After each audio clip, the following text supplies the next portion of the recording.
Paano po ba nila sineselebrate po dyan? Ating alamin po sa ating pong kababayan, ang ating pong Bomba International News Correspondent na si Sir Alan Tulalian para malaman po natin ang magiging ganap dyan mismo sa may Trinidad and Tobago. Magandang araw po dito sa Pilipinas. Magandang oras po niyo dyan, Sir Alan. Kamusta po kayo at Happy New Year po sa inyo.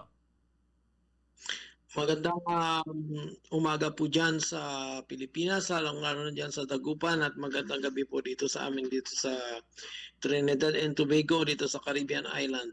Yes, tama. Ibig sabihin, tama po ang aking pong ang aking geography. Hindi pa rin ako nagkakamali sa Caribbean. Kamusta po ba dyan, sir, kapag ganyan pong mga pag-celebrate? Ano po ba ang mga paghahanda ng ating pong mga residents ng government ng Tobago and dyan mismo sa Trinidad and Tobago sa pagsalubong po ng bagong taon na? Ano ang kakaiba kumpara po dito sa Pilipinas, Sir Alan? Ngayon po after ng Christmas, busy po kami sa pag-prepare naman ng bagong taon. Dito po, hindi katulad yan sa Pilipinas na yung talagang marami tayong pamaihin na katulad ng mga prutas, yung mga bilog, yung mga ganun. Dito po parang normal lang. Sineselebrate ng mga ilan yung mga Christmas dito, nag-organize yung mga hotel or restaurant para doon po ang New Year's celebration, New Year's Eve celebration. Yung iba naman dito sa kanya-kanyang sariling bahay, nagse-celebrate po ng New Year's Eve, pero simple lang, hindi katulad dyan sa Pilipinas na talagang pinaghahandaan, lalong-lalo na yung mga maiingay, yung mga paputok, hindi na wala sa atin, at saka yung mga bilog-bilog at yung mga pamaihin. Yes, and Sir Alan, nagiging magarbo po ba yung fireworks display dyan mismo sa Trinidad and Tobago? At dahil alam po natin na mga turista ang siya na pong nais makita ang mga isla dyan mismo sa nasabi pong lugar po ninyo ngayon. At kamusta po ito, yung mga tourist arrival, Sir Alan? Wala ho masyadong turista dito pag ganitong pagsapit ng bagong taon. Ang dinadagsa nila dito na mga turista is yung pong carnival na yung gaganapin naman po sa February or sa March. Pero this year, gaganapin po around second week ng February. Yung po pinupunta ng turista. Pero sa bagong taon normal lang po ang dito, wala masyadong turista.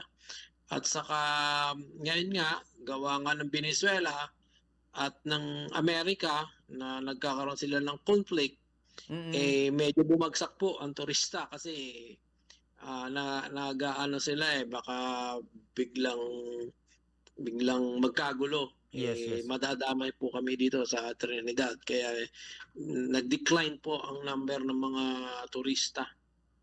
Oo. And Sir Alan, so ibig sabihin po nito na hindi na po masyadong ganun po kagarbo kagaya po nung nakaraang taon na talagang pinaghahandaan po ito. Sabi nga po ninyo mga parade, di ba sir, na may isinasagawa po tayo dyan? Normal lang po yung dito, yung pagsalubong ng bagong taon. Sabi ko nga, may mga hotels at restaurant na nag-o-organize na per package sila, yung mga New Year's Eve celebration, may fireworks, pero may designated din ho dito yung pagpapaputok sa bawat lugar.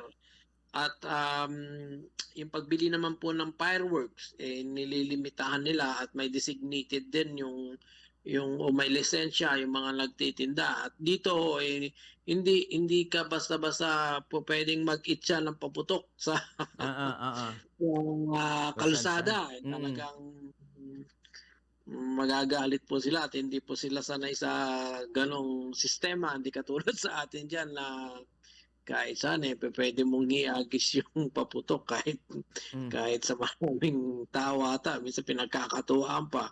Yes. Dito po bawal po yung ganon, hindi po pwede yung ganon. Sir, nabanggit nyo kanina na tayo ay marami pong pamahiin. So talaga dyan ay wala, kagaya po sa pagsuot, mga polka dots, sa mga pagkain Ah, natin, puro mga bilugan at kung ano pong mga tradisyon at talon-talon para tumangkad sa bagong taon. Mga ganyan. So, diyan, wala kang nakikita, sir. Kung may makita ka man, sigurado Pilipino yon. Oo, wala ako dito. Yung mga may bigas pa na nagtutusok Oo. ng mga pera, tapos Oo. yung mga ilang bang prutas yun na bilog-bilog na inaano mo, 12. tapos oo, tapos magpapaingay ka sa bahay mo para umalis yung malas Oo. at pumunta yung swerte, tapos yung mga sasakyan, motor, mga Oo. ano yan, pinabarurot yan Yes. para magkaroon ng ingay. Paingay. Tapos meron pa yung mga kaldero, kinakalampag, para lang magkaroon ng dito po hindi po uso yung gano'n dito sa Mm. Trinidad and Tobago.